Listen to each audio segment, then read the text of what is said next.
आज हम शुरू करते हैं वर्कशीट नंबर 8। ये आपकी हिंदी की वर्कशीट है, इसी के साथ नीचे मैथ्स की वर्कशीट आई है, तो मैं उसे भी बना रही हूँ, आप लोग ले लेंगे। चलिए, तो पहले आप लोग इसे अच्छे से लेबल कर लेंगे, वर्कशीट नंबर 8 डाल देंगे। अपना जो आपका विषय है हिंदी और इसका चैप्टर आज हम कौन से पढ़ेंगे, बस की यात्रा, ये लिख लेंगे। अपना कक्षा का नाम, अपने विद्यार्थी यानी आप अपना नाम और अपने टीचर का नाम आप लोग लिख लेंगे। इसके अलावा डेट भी डाल लेंगे। चलिए देखते हैं कि बस की यात्रा में अब हम कहाँ तक पहुँच गए हमारी यात्रा। तो लिखा है एकाएक बस रुक गई। एकाएक माने अचानक से, एकदम से, है ना। मालूम हुआ कि पेट्रोल की टंकी में छेद हो गया था। लीजिए, अब टंकी में छेद हो गया। ड्राइवर ने बाल्टी में पेट्रोल निकालकर उसे बगल में रखा और नली डालकर इंजन में भेजने लगा। अब देखिए, टंकी में छेद हो गया तो उसने क्या करा, बाल्टी से डाल के इंजन में डालना शुरू कर दिया। अब क्या हुआ, अब मैं उम्मीद कर रहा था कि थोड़ी देर बाद बस कंपनी के हिस्सेदार इंजन को निकालकर गोद में रख लेंगे और उसे नली से पेट्रोल पिलाएंगे, जैसे माँ बच्चे के मुंह में दूध की शीशी लगाती है। अब देखिए, है हंसी की बात। मैंने आपसे पिछली वर्कशीट में भी ये बात बोली थी कि जब आप इस चैप्टर को अपने आप पढ़ेंगे तब आपको और ज़्यादा मज़ा आएगा और साथ में हंसी भी बहुत आएगी। चलिए आगे पढ़ते हैं। क्या लिखा है, बस की रफ्तार अब 15-20 मील हो गई थी, यानी अब रफ्तार जो है वो कम हो गई थी। ठीक है, मुझे उसके किसी हिस्से पर भरोसा नहीं था। ब्रेक फेल हो सकता है, स्टीयरिंग टूट सकता है। प्रकृति के दृश्य बहुत लुभावने थे। दोनों तरफ हरे भरे पेड़ थे जिन पर पक्षी बैठे थे। मैं हर पेड़ को अपना दुश्मन समझ रहा था। क्यों समझ रहा था, आगे वो भी लिखा है। जो भी पेड़ आता डर लगता कि इससे बस टकराएगी। वह निकल जाता तो दूसरे पेड़ का इंतज़ार करता कि शायद अब जो नेक्स्ट बस पेड़ आने वाला है उससे हमारी बस टकराएगी।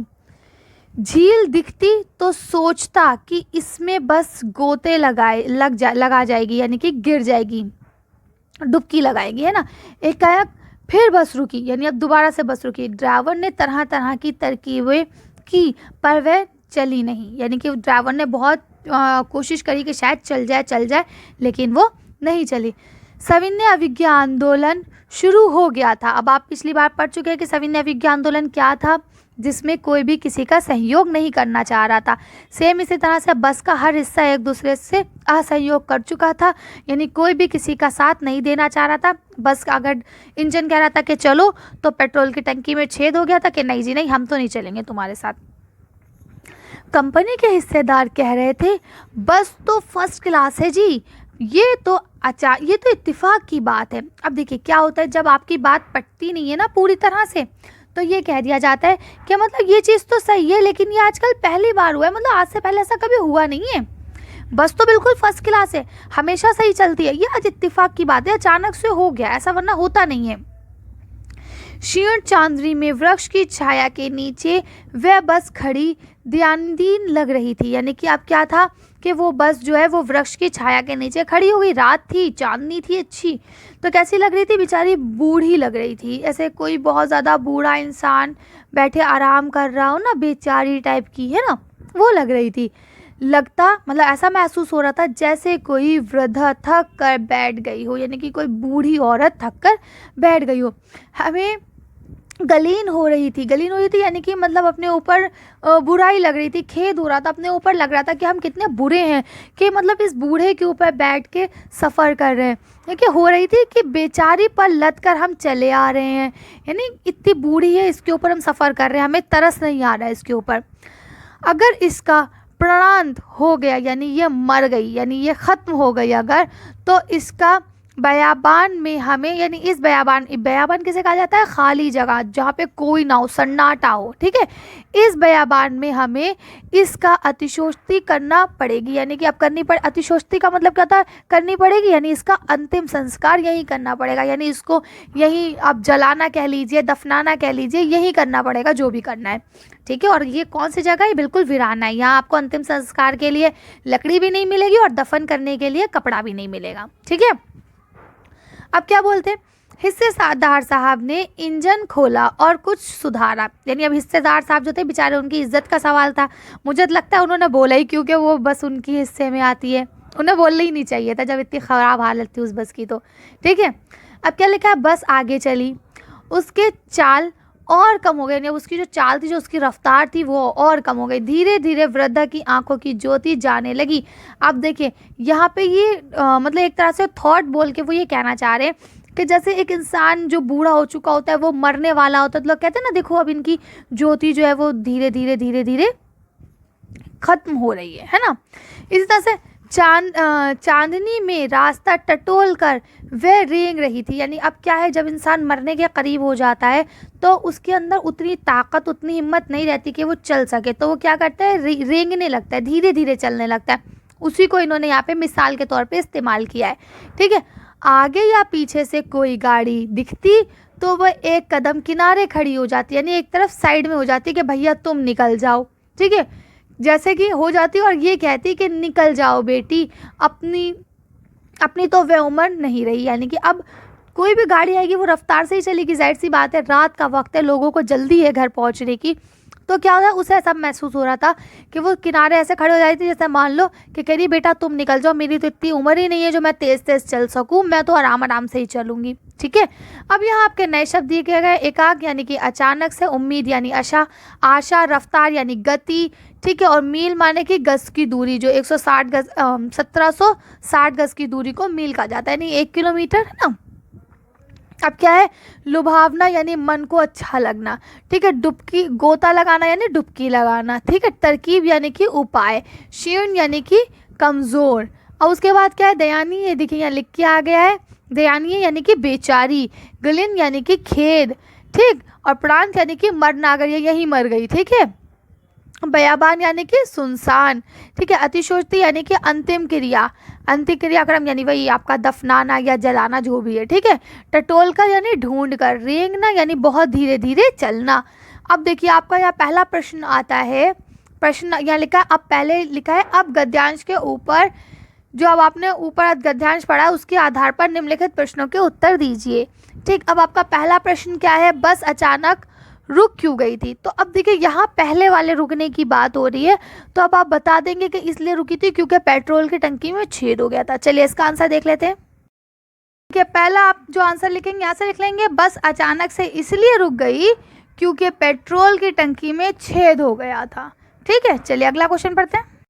आपका यहाँ दूसरा क्वेश्चन लिखा है, लेखक को किस पर भरोसा नहीं था और क्यों। तो ये सिंपल है, लेखक को बस पर भरोसा नहीं था और क्यों नहीं था। चलिए इसका आंसर देख लेते हैं हम लोग। इसका आंसर आप यहाँ से लिख लेंगे, लेखक को बस के किसी भी हिस्से पर भरोसा नहीं था क्योंकि बस की हालत बहुत ज़्यादा ख़राब हो चुकी थी, किसी भी क्षण ब्रेक फेल हो सकते थे या स्टीयरिंग टूट सकता था। ठीक है, अब ये देखिए, ये इसने व्यंग के उसमें कही है, ये सब बातें लेखक ने खुद बोली है, मैं अपनी तरफ से कुछ नहीं लिख रही हूँ। ठीक है, चलिए आगे पढ़ते हैं। अब आपका अगला क्वेश्चन है, प्रश्न नंबर 3, लेखक हर पेड़ को अपना दुश्मन क्यों समझ रहा था। चलिए इसका आंसर देखते हैं। अगला क्वेश्चन यहाँ से लिखेंगे, लेखक हर पेड़ को अपना दुश्मन इसलिए समझ रहा था क्योंकि जो भी पेड़ आता डर लगता इससे बस टकराएगी, यानी कि अब क्या है, जो भी पेड़ आता तो उसे ये डर लग रहा था कि कहीं इसी से बस ना टकरा जाए, और जब वो निकल जाता तो दूसरे पेड़ का इंतज़ार रहता कि शायद अब ये वाले से टकरा जाएगी, मतलब वो ख्वाहिशमंद था कि बस पेड़ से टकरा जाए, है ना। चलिए आगे बढ़ते हैं। अब आपका अगला क्वेश्चन है, लेखक ने बस को बेचारी क्यों कहा है, यानी वो जो बस है उसको बेचारी क्यों कहता है। चलिए इसका आंसर देखते हैं। इसका आंसर यहाँ से लिख लेंगे कि वृक्षों की छाया के नीचे वह बस बड़ी दयनीय लग रही थी, यानी कि बहुत ज़्यादा बेचारी टाइप की लग रही थी, है ना, जैसे कोई वृद्ध थक कर बैठ गए हो। हमें ग्लानिन हो रही थी कि बेचारी पर हम लदकर चले आ रहे हैं, यानी इतनी बूढ़ी औरत है, एक तरह से वो बस को औरत माना गया है और हम उसके ऊपर बैठ के आ रहे हैं, हमें अपने ऊपर शर्म आ रही थी, अपने ऊपर मतलब धत्कार आ रही थी कि मतलब हम देखो इस बूढ़ी के ऊपर बेचारी पे बैठ के आ रहे हैं। ठीक है, चलिए अगला क्वेश्चन पढ़ते हैं। तो देखिए आप पांचवे का आंसर यहाँ से लिख लेंगे, बस की तुलना वृद्धा से क्यों की गई है, अपने शब्दों में लिखिए, यानी कि जो बस है उसकी तुलना एक बूढ़ी औरत से क्यों की गई है, अपने शब्दों में लिखिए। चलिए तो इसका आंसर देखते हैं। से लिख लेंगे आप, बस की तुलना वृद्धा से इसलिए की गई है क्योंकि बस की हालत भी ख़राब थी, और रास्ते में चलते चलते बंद भी हो गई थी। तो उससे मतलब हर चीज़ ऐसा लग रहा था जैसे कि बूढ़ी हो चुकी है, उसकी हर चीज़ पुरानी हो चुकी है। बूढ़े का मतलब क्या है, वो चीज़ जो पुरानी हो गई है, जिसके अंदर वो स्टैमिना, वो ताकत, वो पावर नहीं रही। ठीक है, चलिए अगला क्वेश्चन पढ़ते हैं। यहाँ आपका छठा क्वेश्चन दिया गया है, गतिविधि लेखक हरिशंकर परसाई द्वारा रचित यह पाठ बस की यात्रा एक व्यंग है। आपको पता है ये बात, ठीक है। अब उसके बाद क्या लिखा है, व्यंग माने क्या होता है कि जब बातों को सीधे रूप में ना रखकर किसी प्रकार घुमा फिरा कर कहा जाए कि बात बुरी भी ना लगे और समझ में भी आ जाए। ठीक है, इसको हम क्या कहते हैं, व्यंग कहते हैं। इस पाठ में बहुत से व्यंग के रूप में बातें कही गई हैं, जैसे बस डाकिन है, बस को देखकर श्रद्धा उमड़ पड़ती है। ठीक इसी तरह से अब आप इस पूरे पाठ में से ऐसे वाक्यों को ढूंढ कर लिखिए जिनमें व्यंग हो। ठीक है, अब आप इस पाठ पर आए, जब तक मतलब पूरे पाठ को अब आप इसे पढ़ सकते हैं और उसके बाद अपनी पाठ्य पुस्तिका की सहायता से ले सकते हैं। लेकिन देखिए, अब मेरे पास इतना टाइम नहीं है कि मैं आपको सारे पाठ का बताऊं, तो ये काम आप लोग खुद करेंगे। लेकिन एग्जाम्पल के लिए मैं इसी वर्कशीट में, यानी कि जो ये आपने एक पैराग्राफ, 2 पैराग्राफ जो भी आपने इसमें पढ़े हैं, इसमें जो व्यंग शब्द आए हैं, जो ऐसे पूरे सेंटेंस ऐसे आए हैं जिसमें व्यंग का इस्तेमाल किया गया है, तो वो मैं आप लोगों को दिखा दूंगी। ठीक है, चलिए तो इसका आंसर भी हम लोग देख लेते हैं, इसके बाद मैथ्स की वर्कशीट को करेंगे। देखिए, अब मैंने यहाँ पे कुछ लिख दिया, आप लोग देख लेंगे, जैसे कि इंजन को निकालकर गोद में रख लेगा, है ना। अब बताइए, अगर इंजन को गोद में रख लिया जाएगा तो गाड़ी कैसे चलेगी, लेकिन उन्होंने कहा। अब क्या लिखा है, स्टीयरिंग टूट सकता है। बताइए, अगर स्टीयरिंग ही टूट जाएगा तो गाड़ी चलेगी कैसे, या बस गोता लगा जाएगी, है ना, या फिर इसके प्राणांत हो गया तो यानी बस का अंतिम संस्कार करना पड़ जाएगा अगर बस मर गई तो। अब बताइए भला, बस मर सकती है, बस खराब हो सकती है, बस टूट सकती है, लेकिन वो कभी भी मर नहीं सकती है ना। इसी तरह से हमें शर्मिंदगी हो रही थी, हमें शर्म आ रही थी, खेद हो रहा था। तो ये सारे वर्ड्स जो हैं, ये एक तरह से हंसी मजाक के पैराए में बोले गए, मतलब ऐसा लग रहा है जैसे हंसी मजाक हो रहा है, लेकिन असलियत में ये एक चीज़ को ताना दिया जा रहा है ना। और इनडायरेक्टली कहीं ना कहीं ये ताना जो है हमारी सरकारी बसेस को दिया जा रहा है, जो पुराने ज़माने में चलती थी। आजकल तो आपकी डीटीसी की बसें बहुत बहुत बहुत अच्छी हो चुकी हैं। पुरानी वाली अगर आप डीटीसी में बैठेंगे, खासतौर से रोडेज वाली अगर यूपी चले गए, तो आपको मज़ा ही आ जाएगा, बाय गॉड, है ना। चलिए खैर, आज की वर्कशीट को हम लोग यहाँ रोकते हैं। इसके अलावा अब हम लोग करते हैं मैथ्स की वर्कशीट देख लेते हैं। तो देखिए, पहले आप लोग इसे अच्छे से लेबल कर लेंगे, वर्कशीट नंबर डाल देंगे, सब्जेक्ट डाल देंगे, अपना क्लास, अपना नाम और अपने क्लास टीचर का नाम आप लोग लिख लेंगे। इसके अलावा डेट भी लिख लेंगे। आज क्या लिखेंगे, प्रेमीय संख्याओं में क्यों भाग। अब हम आज प्रेमीय संख्या यानी कि जो ऐसे रैशनल नंबर होते हैं उनको आज भाग करना यानी डिवाइड करना सीखेंगे। पूर्णकों की भाग की तरह ही प्रेमीय संख्याओं की भाग में भी दिए गए भाज्य को भाजक द्वारा समान भागों में विभाजित करने पर भागफल आता है। आओ समझिए, यानी कि जिस तरह से आप जनरल डिवाइड को करते हैं, जैसे आप सिंपल भाग को करते हैं, सेम इसी तरह से ये वाला भाग भी होता है। अब जैसे देखिए, उदाहरण के लिए प्रीति ने 9/2 कितने 9/2 गन्ने को पड़ोस के बच्चों में बांटा। अब देखिए कितने गन्ने थे, ये देखिए 2 गन्ने थे, इन्हें 9 हिस्सों में इसने बांटा। ये देखिए, ये ऐसे कह सकते हैं, देखिए 1 2 3 4 5, ठीक है। तो अब ये कितने हैं, 5, और 5 का अगर हमें करना है तो ये देखिए 5 दूनी कितना हो गया, 10, 10 में से इसने 9 दे दिए, ठीक है। अब एक हिस्सा बच गया इसके पास। तो अब क्या लिखा, उसने प्रत्येक बच्चे को 1/2 यानी कि आधा गन्ना दिया। ये देखिए, आपको यहाँ दिख ही रहा है, आधा गन्ना दिया उसने कुल कितने बच्चों को गन्ना बांटा। तो अब आपका क्या होगा, देखिए 9/2 है, इसको 1/2 से भाग करेंगे तो देखिए क्या होता है। अब यहाँ आप समझने की कोशिश कीजिए, देखिए ये है 9/2, फिर ये आता है भाग का निशान 1/2। जब ये भाग के निशान को हम मल्टीप्लाई में चेंज करते हैं, किसमें, गुणा में चेंज करते हैं, तो इधर वाला नंबर तो सेम रहता है, ये वाला नंबर उल्टा हो जाता है। ये देखिए ऐसे, आई समझ में। तो अब क्या होता है, इसको हम 2 एकम 2 से काट देंगे तो हमारा आंसर कितना आ जाएगा, 9। समझ रहे हैं, दोबारा से समझाती हूँ मैं, देखिए एक बार फिर से, देखिए 9/2 भाग 1/2, यही है आपका क्वेश्चन। जब हम भाग के साइन को मल्टीप्लाई के साइन में बदलते हैं तो ये वाला नंबर सेम रहता है और ये वाला उल्टा हो जाता है। तो ये हो जाएगा 9/2, यहाँ पे निशान किसका लगेगा, आपकी गुणा का लगेगा, भाग का नहीं लगेगा, और ये हो जाएगा 2/1, हो गया उल्टा। ठीक, अब 2 1 कम 2, तो अब आंसर आपका क्या आया 9। ठीक, तो अब आप यहाँ देख सकते हैं, ये देखिए, तो इसका आंसर क्या आया, 9 बच्चों को उसने बांटा। तो देखिए आधे आधे गन्ने उसने 9 बच्चों में बांट दिए। आई समझ में? चलिए अब देखिए, ये आपको सिर्फ समझाने के लिए किया गया, जो आपको क्वेश्चन दिए जाएंगे ना उसको आपको ऐसे नहीं करना है, उसको सिर्फ आपको डायरेक्ट आंसर लिखना है इस तरह से करके, इक्वेशन सॉल्व करके। इस तरह से अब देखिए दूसरा उदाहरण आपको दिया गया है। नासिर ने अपनी 7 बकरियों को 7/3 किलोग्राम चारा खिलाया। ठीक है, अब उसके पास कितनी बकरियां हैं, 7। तो 7/3 यानी उसने क्या करा, एक हिस्से को तीन में बांटा। ठीक है, 3 हिस्से लिए और 3 में बांट के उसे 7 हिस्से बना लिया उसने। अब क्या किया, अगर उसने प्रत्येक बकरी को बराबर बराबर चारा खिलाया, यानी उसने सबको बराबर चारा खिलाया है। ठीक है, तो ये बताइए उसने एक बकरी को कितना चारा खिलाया है। तो सिंपल है, देखिए आपका क्या हो जाएगा आंसर, ये हो जाएगा 7/3। फिर आप इसे भाग करेंगे किससे, 7 से। जब आप इसे 7 से भाग करेंगे तो जिसके नीचे कुछ नहीं होता उसके नीचे हम 1 मान लेते हैं। फिर आप लिखेंगे 7/3, और जब आप इसका साइन गुणा में बदलेंगे तो ये क्या हो जाएगा, सॉरी 1/7 हो जाएगा ये। फिर 7 1 कम 7, 7 से 7 कट गया, तो आपका आंसर क्या बचेगा, 1/3। आई बात समझ में आपके? तो इस तरह से आप लोग इसे कर लेंगे। अब आपको ये चित्र बनाने की ज़रूरत नहीं होती, ये सिर्फ आपको समझाने के लिए उदाहरण में बनाया जाता है। चलिए आगे पढ़ते हैं।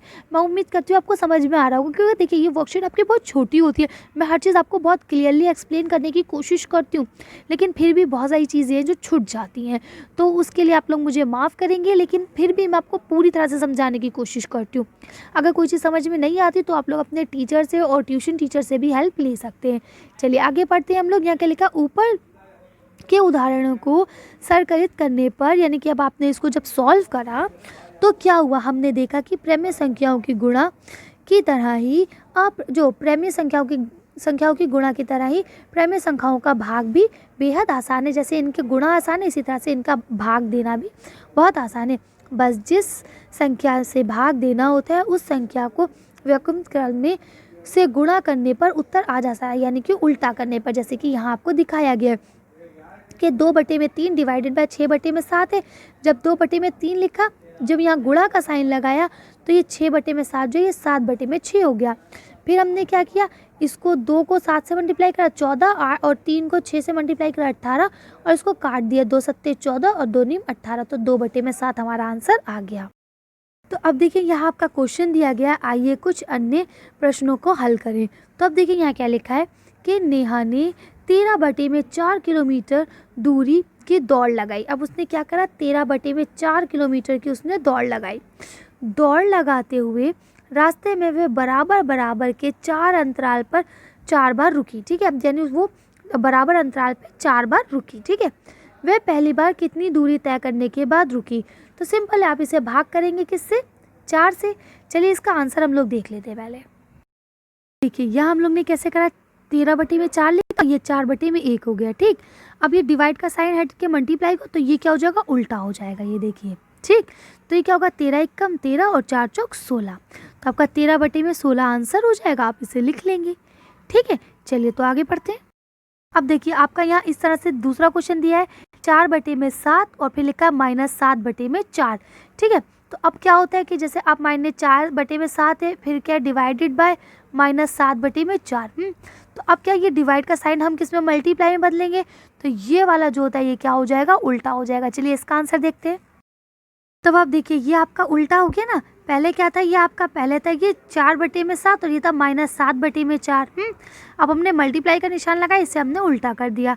अब देखिए ये क्या होगा, 4 4 ज़ा 16, और ये क्या होगा, 7 7 ज़ा 49, तो ये किसका हो जाएगा, माइनस का। सही है, तो आप इसको ऐसे ही, बस ये आपका आंसर हो गया, आप इसको एज इट इज़ लिख लेंगे। चलिए अगला क्वेश्चन पढ़ते हैं।